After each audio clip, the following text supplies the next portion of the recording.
কখনো কি MikroTik রাউটারে DACP configuration কিভাবে করা যায় এই ব্যাপারে কোনো আইডিয়া আমরা পেয়েছি?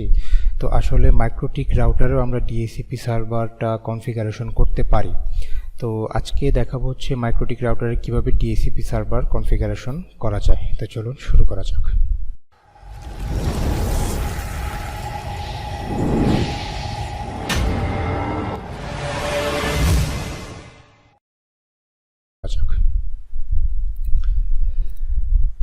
তো এখানে আমি হচ্ছে একটা ভিএমওয়্যার ওয়ার্ক স্টেশনের মাধ্যমে একটা আমি মাইক্রোটিক রাউটার আমি এখানে সেট আপ করে রেখেছি। আর এখানে আমার একটা ইউজার ওয়ান নামে একটা কম্পিউটার আমার এখানে সেট আপ করা আছে।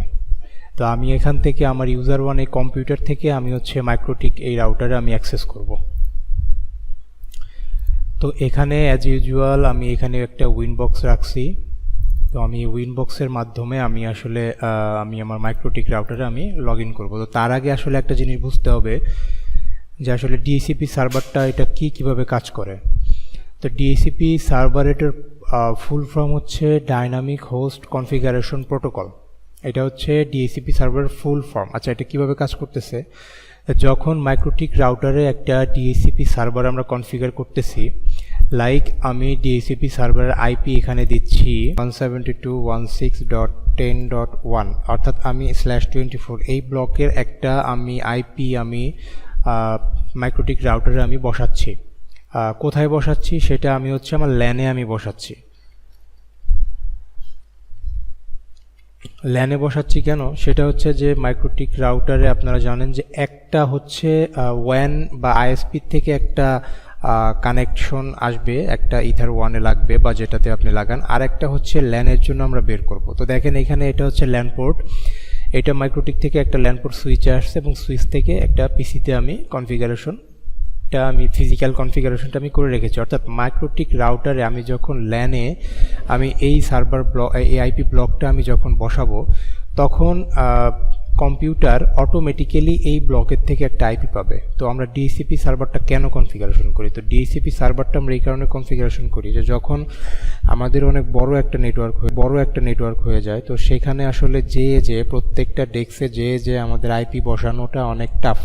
যেমন আপনার একটা প্রতিষ্ঠানে 100 থেকে 150 কম্পিউটার বা আরও বেশি কম্পিউটার, তো সেক্ষেত্রে কিন্তু যে আইপি বসানোটা টাফ। তো সেক্ষেত্রে আপনি যদি মাইক্রোটিক রাউটারে একটা ডিএসিপি সার্ভার একটা কনফিগার করে রাখেন, তো সেখান থেকে কিন্তু অটোমেটিক্যালি প্রত্যেকটা পিসি আইপি অ্যাড্রেস পেয়ে যাবে। ঠিক আছে, তো চলেন দেখি তাহলে ডিএসিপি সার্ভারটা কীভাবে কনফিগার করা যায়। তো আমি আমার ভিএমওয়্যারে আসলাম। এখানে এটা হচ্ছে আমার মাইক্রোটিকের আইএসও ফাইল আমি এখানে রান করে রাখছি। আর আমি হচ্ছে এই যে ইউজার ওয়ান নামে আমার একটা কম্পিউটার আছে, এখানে হচ্ছে আমি উইনবক্স আমি ডাউনলোড দিয়ে রাখছি। তো আপনারা ভিএমওয়্যারে কিভাবে মাইক্রোটিকটাকে ইনস্টল করবেন আমি একটা ভিডিও আপনাদেরকে লিঙ্ক দিয়ে দিব, আপনারা ডিসক্রিপশন থেকে লিঙ্কটা পেয়ে যাবেন, ওখানে দেখে নিন। তো দেখেন আমি এখান থেকে আমি প্রথমে রাউটারে লগ ইন করছি। প্রথমে আমি আমার ইন্টারফেসটা একটু দেখে নিই। এখানে দেখেন 4টা পোর্ট, এখানে ইথারনেট পোর্ট এখানে আছে, ইথারনেট 1 2 3 4। ঠিক আছে, তো আমি ডিএসিপি সার্ভারটা কনফিগার করার জন্য আমাকে যেটা করতে হবে, সবার প্রথমে আমি চলে যাব আইপি থেকে আমি ডিএসিপি সার্ভার আমি এখানে ক্লিক করব।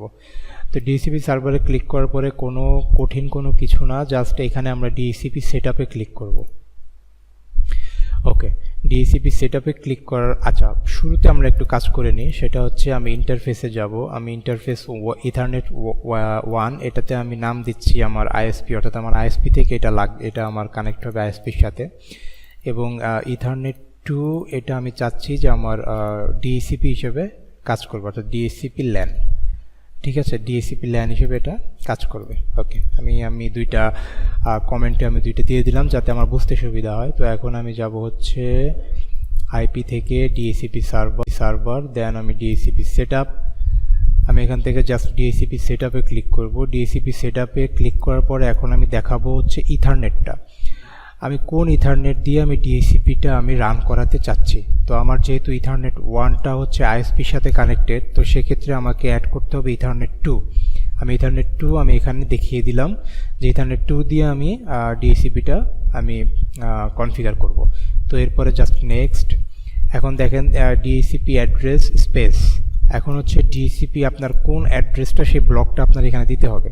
তো আমার ব্লকটা হচ্ছে 172.168.7.0/24, এটা হচ্ছে আমার টোটাল ব্লক। এখানে অবশ্যই আপনাকে নেটওয়ার্ক আইডি দিতে হবে, কারণ এখানে আপনার হচ্ছে আইপি অ্যাড্রেস নেবে না। দেখেন আমি যদি এখানে 1 দেই এটা লাল হয়ে যাবে, দেখেন এখানে লাল হয়ে আছে, তার মানে এটা নেবে না। এখানে হচ্ছে 0 দিতে হবে, দ্যাট মিন হচ্ছে নেটওয়ার্ক আইডি। এরপর আমি নেক্সটে ক্লিক করব। নেক্সটে ক্লিক করার পরে বলতেছে যে গেটওয়েটা কি থাকবে, গেটওয়েটা আমি চাচ্ছি 7.1 এটাই থাকবে। দেন নেক্সটে দিব। ডিএইচসিপি রিলেটা আমি আপাতত বন্ধ রাখছি, এটা আমার দরকার নেই, এটা রিমোট নেটওয়ার্কের ক্ষেত্রে এটা কাজে লাগে। তো যাই হোক, এটাকে আমি জাস্ট এভাবে বন্ধ করে দিলাম। এরপর আমি নেক্সটে যাব। যাওয়ার পরে অ্যাড্রেস টু গিভ আউট, অর্থাৎ আমি চাচ্ছি যে আমার আইপি অ্যাড্রেসটা কত থেকে কত পর্যন্ত আমার ডিএইচসিপিটা পাবে। তো আমি চাচ্ছি আমার যেহেতু আমি একটা আমার গেটওয়ে আমি 2 থেকে 10 পর্যন্ত আমি রিজার্ভে রেখে দিব আইপি। অর্থাৎ আমি চাইলেই কিন্তু 2 থেকে 254, এই যে 2 থেকে 254 এগুলো আমি ইউজ করতে পারি, কিন্তু আমি চাচ্ছি যে যেহেতু 7.1টা আমার গেটওয়ে, আমি চাচ্ছি 2, 3, 4, 5, 7, 8, 9, 10 এই কয়েকটা আইপি, এই 9টা আইপি আমার রিজার্ভে থাকবে।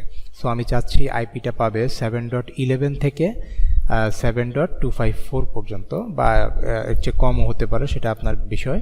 বাট আমি চাচ্ছি হচ্ছে 11 থেকে 254 পর্যন্ত। আপনারা চাইলে কিন্তু এখানে 2 থেকেও দিতে পারেন, কোনো সমস্যা নেই। আমি যেহেতু চাচ্ছি যে আমার কিছু আইপি এখানে রিজার্ভ থাকবে, সো এর জন্য আমি 9টা আইপি রিজার্ভ রেখে আমি 11 থেকে স্টার্ট করলাম। তো যাই হোক, আমি এখন নেক্সটে ক্লিক করলাম। এখন ডিএনএস সার্ভার আমি অ্যাড করব। তো ডিএনএস সার্ভার আমি এখানে গুগলের পাবলিক ডিএনএস সার্ভার দিচ্ছি। আপনাদের আইএসপি থেকে যে ডিএনএস সার্ভারটা দিবে সেটা আপনারা অ্যাড করতে পারেন।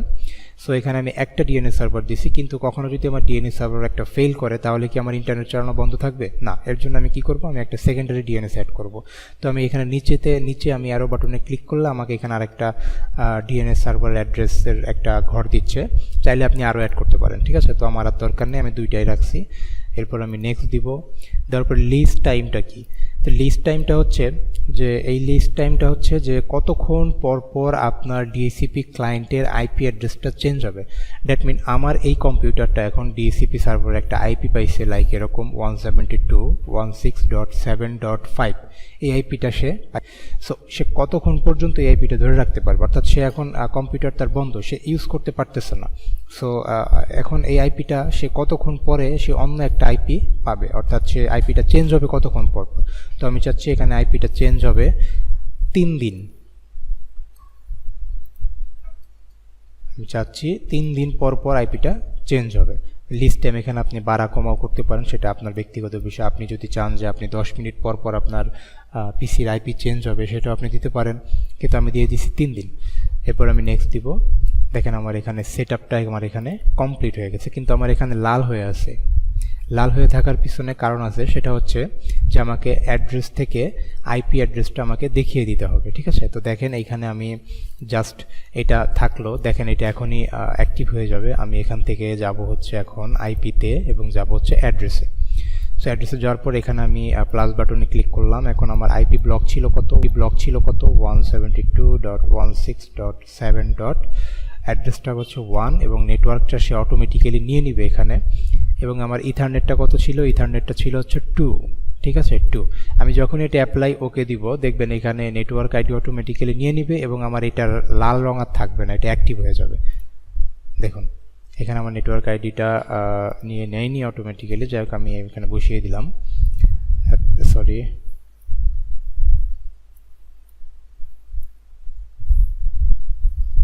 Apply okay. দেখুন আমি এখানে অ্যাড্রেস বসানোর সাথে সাথে কিন্তু আমার এটা এখন অ্যাক্টিভ হয়ে গেছে, তো এইভাবে এখন হচ্ছে আপনি যখন আপনার এখন দেখেন এখানে একটা নেটওয়ার্কও অ্যাড হয়ে গেছে এবং এখানে লিস্ট টাইমও এখানে অ্যাড হয়নি এখন পর্যন্ত, যেহেতু কোনো ক্লায়েন্ট এখনো কানেক্ট হয়নি, এই কারণে এখানে লিজ অপশনটা নাই। তো দেখেন আপনি এই যে এখন আমার এখানে ডিএনএস সার্ভারটা আমার অ্যাড হয়ে গেছে। তো আপনি চাইলে এখান থেকে দেখতে পারেন কি কি হচ্ছে এটার ভিতরে।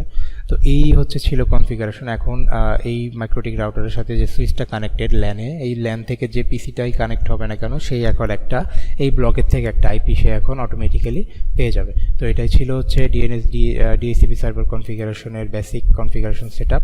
আসলে বেসিক বলতে কি, এটাই আসলে মাইক্রোটিক রাউটারের ডিএনএস সার্ভার এভাবে কনফিগার করে। তো আপনার যদি কোনো কনফিউশন থেকে থাকে বা কোনো প্রশ্ন থেকে থাকে, ইজিলি আমাকে কমেন্ট করবেন এবং ভিডিওটি ভালো লাগলে লাইক করবেন, শেয়ার